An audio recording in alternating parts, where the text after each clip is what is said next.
Urdu first year معروضی paper Faisalabad board کا پہلا گروپ یعنی مارننگ کا حل شدہ پیپر یعنی معروضی جو آج صبح آئی ہے اس میں کو ڈسکس کرتے ہیں ہم کوئی تھوڑا سا بچوں کے لیے تاکہ بچے اس کی اپنی کی بنا سکیں۔ مجموعی طور پہ اگر ہم دیکھیں تو معروضی قدرے مشکل ہے لیکن کچھ آسان بھی ہے، کوئی چند ایک ہیں معروضی جو تھوڑے سے مشکل ہیں۔ پچھلے پاس پیپر اگر ہم دیکھیں ماضی میں تو ان سے ذرا تھوڑی سی ہٹ کے آئی ہے، ویسے اتنی مشکل بھی نہیں ہے، تھوڑی بہت کچھ تھوڑے سے مشکل ہیں لیکن بہرحال اگر بچوں نے پڑھا ہوا ہے، بچوں نے کوئی تیاری کی ہے تو تھوڑا سا بچے کر سکیں گے، لیکن جن بچوں نے صرف پاس پیپر ہی دیکھیں ان کے لیے قدرے مشکل ہوگی۔ یہاں سب سے پہلے جی دیکھیں اس کا مطمع نظر، یعنی اس نے اس کا نہیں لکھا، ویسے صرف مطمع نظر وسیع ہو گیا اور گیا آئے گا، یہ آسان ہے۔ گیند ہاتھ سے گری، یہ بھی بچوں کے لیے آسان ہی ہوگا۔ سچ کہنے میں کسی کی کے سے اوپر، یہ تھوڑا سا بچوں کے لیے مشکل ہو سکتا ہے اور بعض اساتذہ نے بھی اس کو مونس قرار دیا ہے، یعنی تان کو مونس قرار دیا ہے، مونس ہی لکھ رہے ہیں، بتا رہے ہیں سچ کہنے میں کسی کی تان سے نہ ڈرے، حالانکہ کسی کی نہیں ہوگا بلکہ کے آئے گا یہاں پہ میرے خیال میں۔ سچ کہنے میں کسی کے تان سے نہ ڈریں، تان جو ہے وہ مذکر استعمال ہوتا ہے، مونس استعمال نہیں ہوتا۔ پٹی کھلی تو درد بڑھ گیا، یہ بچوں کے لیے آسان ہے، یہ وہ بھی ہے مرض بڑھتا گیا جوں جوں دوا کی، یہاں بچوں کے لیے اس حساب سے آسان ہونا چاہیے تھا۔ خالد نے تھوڑے رزق پر اکتفا نہ کیا، بعض ٹیچرز کا جو ہے رائے یہ بھی ہے کہ کی، لیکن غلط ہے، کی نہیں بلکہ کیا ہی آئے گا اور کیا ہی درست ہے۔ مجموعی طور پہ اگر ہم دیکھیں تو یہ جو معروضی ہے پہلے 5 جو ہم نے ڈسکس کیے ہیں یہ کچھ زیادہ مشکل نہیں ہے، آسان ہیں، اتنے زیادہ مشکل نہیں ہے۔ بچوں نے اگر تھوڑا سا کیا کہتے ہیں اپنی توجہ سے کام کریں گے، تھوڑا سا حاضر دماغی سے کام کریں گے تو یہ 5 کے 5 بچوں سے بالکل درست ہو جائیں گے، ٹھیک ہو جائیں گے، یہ غلط نہیں ہوں گے اور نہ تقریباً یہ مشکل ہے۔ ایک تھوڑا سا پیچیدہ تھا سچ والا، وہ ہو گیا۔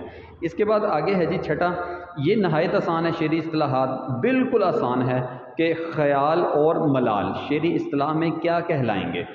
اب بچے کو اگر یہ بھی نہیں پتا تو میرے خیال میں اس سے آسان نہیں ہو سکتا ہم قافیہ۔ میر نیم باز آنکھوں میں، اتنا آسان کہ کیا بات ہے۔ مقطع، میر تخلص آ گیا ہے تو تخلص کے اوپر اس نے علامت بھی لگا دی ہے، حالانکہ بعض دفعہ علامت نہیں لگاتے کہ بچے کو پتہ چلتا ہے نہیں، اب تو علامت تخلص بھی استعمال ہو گئی ہے، اس کا مقطع آئے گا۔ تو آگے ہے 8واں لفظ مطلع کے لغوی معنی ہیں، نہایت آسان، طلوع ہونے کی جگہ۔ آگے 9واں ہے مکان بھی ڈسنے لگا ہے اگر مکی کے ساتھ تو آستاں بھی بدل اپنی آستین کے ساتھ، اس شعر میں ردیف ہے۔ اب بچے کو اگر تھوڑا سا اندازہ ہو کہ قافیہ اس میں مکین اور آستین ہے تو پھر اس حساب سے قافیہ کے بعد جو آئے گا وہ کے ساتھ، یعنی ساتھ نہیں بلکہ کے ساتھ، یہ ردیف کے طور پہ استعمال ہو۔ اکیلا ساتھ لگائیں گے تو غلط ہوگا، کے ساتھ آئے گا، یہ ردیف ہوگا اس کا۔ اس کے بعد آخری ہے جی 10واں کہ غزل کا وہ آخری شعر مقطع کہلاتا ہے جس میں، اب یہ بھی انتہائی آسان، جس میں شاعر اپنا تخلص استعمال کرتا ہے، تخلص والے شعر کو ہم مقطع کہتے ہیں۔ دیکھا جائے مجموعی طور پہ یہ والا حصہ نہایت آسان ہے، بچے 5 میں سے 5 نمبر پورے اس میں سے لے سکتے ہیں اور لینے بھی چاہیے بچوں کو۔ اور اس سے اگلا جو ہے ہمارے پاس جو حصہ ہے اس میں دیکھتے ہیں، یہ بھی تقریباً آسان ہے، ادبی اصطلاحات میں سے آ رہی ہے چاہے یوسف سے صدا، چاہے یوسف، بچوں کو ذرا آئیڈیا ہو جائے گا، مشکل نہیں ہے، یہ بھی اس مصرع موجود ہے، یعنی تلمی، چاہے یوسف یعنی یوسف کا کنواں۔ تشبیہ میں انہیں طرفین تشبیہ کہا جاتا ہے، یہ بھی انتہائی آسان ہے، مشبہ اور مشبہ بہی کو طرفین تشبیہ کہا جاتا ہے۔ استعارہ میں لفظ استعمال ہوتا ہے، یہ بھی انتہائی آسان ہے بچوں کے لیے، یہ بھی مشکل نہیں ہے کہ مجازی معنوں میں استعارہ میں لفظ استعمال ہوتا ہے اپنے مجازی معنوں میں، حقیقی معنوں کے بجائے مجازی معنوں میں استعمال ہوگا۔ پھر آگے گر مال دیا یار نے تو مال میں خوش ہیں، یہ تھوڑا سا بچوں کے لیے پیچیدہ یا مشکل ہو سکتا ہے، مصرع میں استعارہ ہے یار، استعارہ کے طور پہ استعمال ہوا ہے۔ یار ویسے کون ہے، کوئی اور ہے، لیکن اس کے لیے لفظ استعمال کیا ہے یار۔ آگے ہے سہما ہوا تھا کوئی گنہگار کی طرح، مصرع میں وجہ تشبیہ ہے، یہ بھی تھوڑا سا بچوں کے لیے تھوڑا سا پیچیدہ ہو سکتا ہے، مشکل ہے۔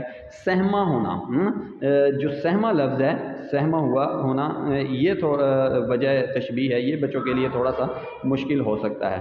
اب اس حصے میں اگر دیکھیں تو 3 MCQs نہایت آسان ہیں، جبکہ 2 MCQs جو ہیں وہ بچوں کے لیے کچھ مشکل ہیں، کیونکہ اس قسم کے MCQs تقریباً پیچیدہ سے کر کے پوچھے جائیں تو بچے سادہ سے پوچھے ہوتے ہیں، تو یہ تھوڑا سا بچوں کے لیے مشکل ہو سکتا ہے۔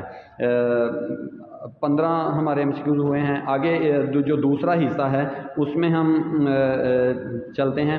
بقول پطرس بخاری کے UP کے حملہ آور اہل زبان کہلاتے ہیں، یہ MCQs پاس پیپر جن بچوں نے کیا ہے وہ کر گئے ہوں گے اور مشکل نہیں ہے، آسان ہے۔ علامہ اقبال نے اس شخصیت کو، یہ بھی آسان ہے، مخدومی کہہ کر مخاطب کیا، یعنی مولانا گرامی کو۔